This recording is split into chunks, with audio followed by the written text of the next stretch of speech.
YCP అధినేత మాజీ ముఖ్యమంత్రి జగన్ పై తీవ్రస్థాయిలో ధ్వజమెత్తారు టీడీపీ అధికార ప్రతినిధి ఆనం వెంకటరమణారెడ్డి.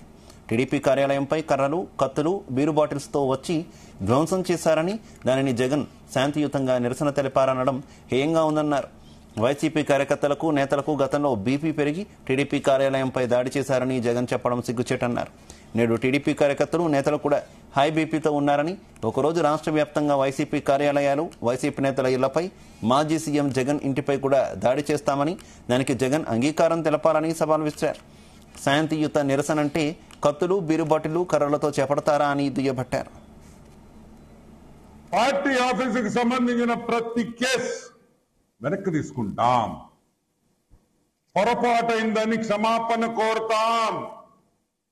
కానీ ఒక షరతు, ఆ షరత్ ఏంటంటే ఏ విధంగా మీరు శాంతియుత నిరసన తెలిపారో తెలుగుదేశం కార్యకర్తలకి కూడా అదే అవకాశం ఇవ్వాలి. మేము కూడా జగన్మోహన్ రెడ్డి కొంప మీద, మీ పార్టీ ఆఫీస్ మీద, డిస్ట్రిక్ట్లలో ఉండే, జిల్లాల్లో ఉండే తెలుగుదేశం పార్టీ, వైసీపీ పార్టీ ఆఫీసుల మీద